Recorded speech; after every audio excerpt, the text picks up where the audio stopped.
Hi, today I just want to talk a little bit about motivation and how important it is in leadership. Now, if you don't know how to motivate your team in a project, then all those, you know, uh, mechanisms that are used, the PMBOK, the methodologies, the Prince2, none of that will work.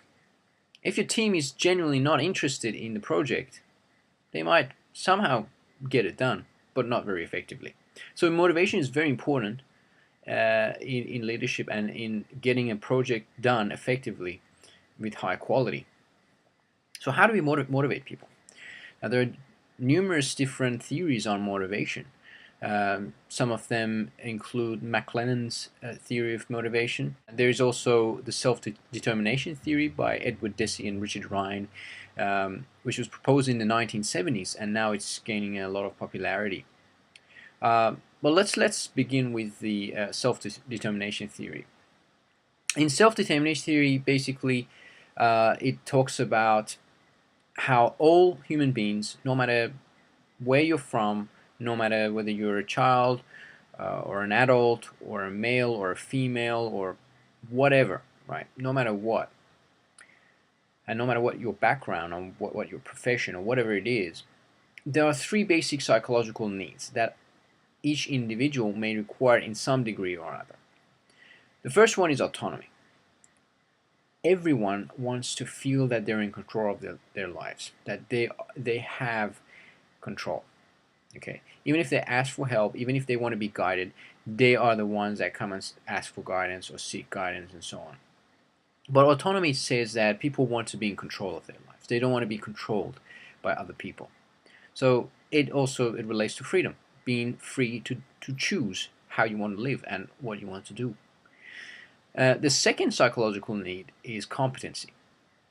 Individuals want to feel that they're effective in their environment, whatever they're doing, in their job, at home, in their relationships. They want to feel that they're effective and they're contributing in whatever environment they're at.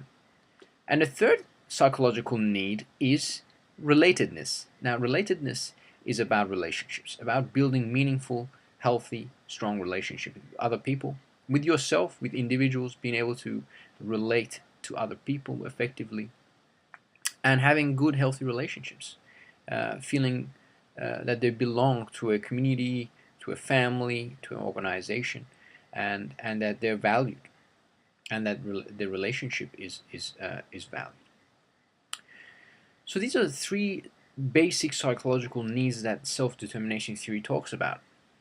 And as a manager, as a project manager, as a global project manager, if you can provide these three basic psychological needs, according to the theory, to individuals in your team, to your colleagues, and everyone basically that you associate with, you help them perform at their highest level and to develop something called intrinsic motivation. That is motivation from within, so that they become effective as well as their well-being is increased because they don't get stressed out because of extrinsic motivators. Now, what is the difference between extrinsic motivation and intrinsic motivation?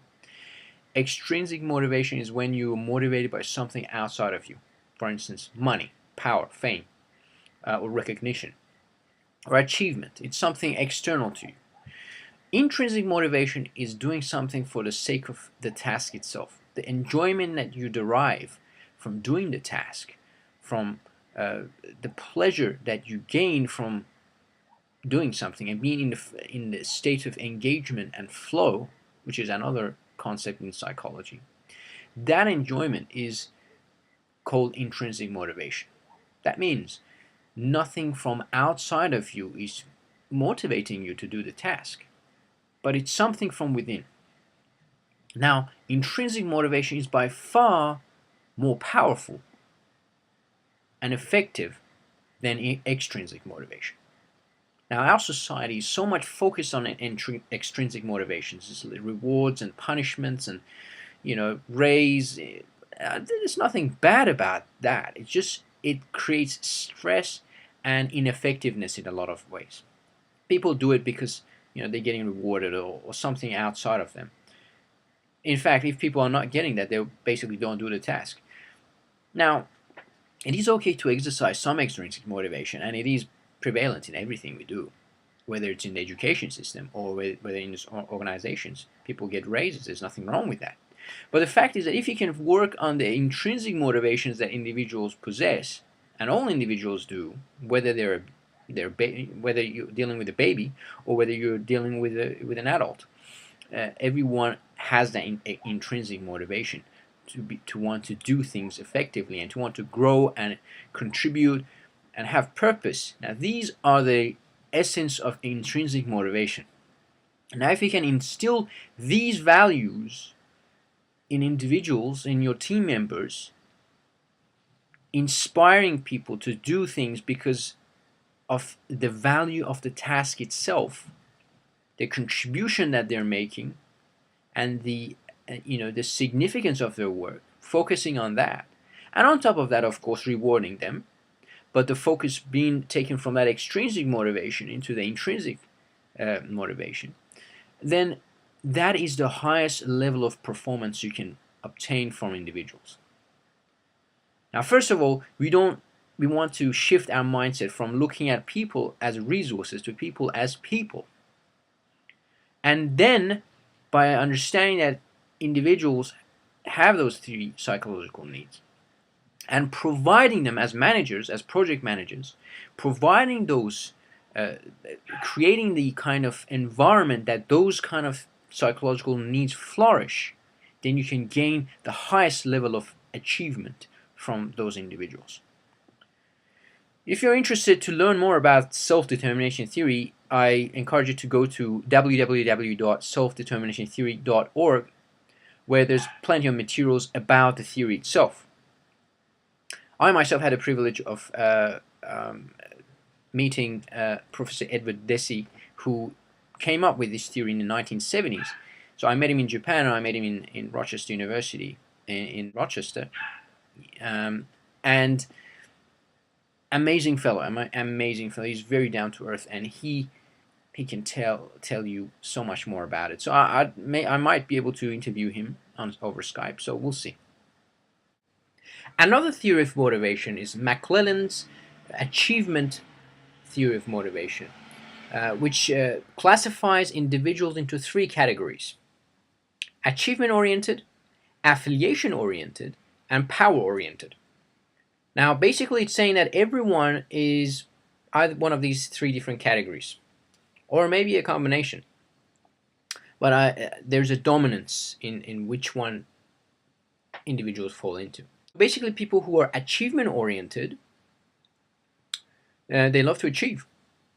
They love to achieve in an environment and be competitive. People who are actually, if you relate it back to the self-determination theory, achievement-oriented people are people who competence is really important for them. So it's just kind of linking it to that.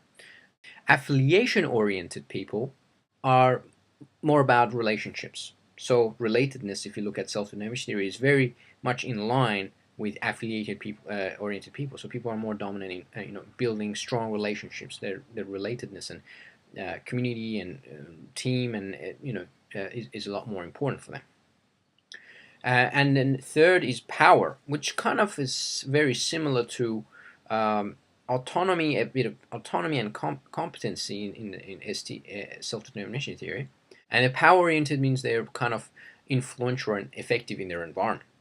So competency and autonomy actually falls very well with this one. So as you can see, it's very important to identify what motivates individuals and then actually go in and provide those factors for these individuals so that they can perform at their highest level. So I hope you enjoyed this kind of very brief overview of motivation in leadership. It's a very important topic, and I do encourage you to look more into motivation. Another great book I can recommend you to read is called Drive by Daniel Pink. And basically it is about motivation, and Daniel Pink also interviewed Edward Deci, and a lot of that is from there, but many others as well. It talks about flow, the state of being engaged in an activity and completely lost in that activity. So a lot of it is obviously about psychology. And in management, psychology is very important because you're dealing with people, and when you're dealing with people, you got to understand their psychology. So, I mean, you're doing a master's in project management, and obviously you learn about frameworks and methodologies and this and that. It's important that you balance that with understanding of people as well, and the psychology of people, because if you don't, then you're kind of lacking something very essential, which is being able to understand people more effectively and what makes people tick and what motivates people. Going back to what I said, if you can motivate people to do things, all of the other things breaks down. All of the methodologies, the Prince 2s and the PM box, they become useless if you cannot inspire and motivate your team members. So that's really important. So I encourage you to kind of get more into get in touch with your emotional intelligence and learn more about how to deal with people more effectively. See you next time.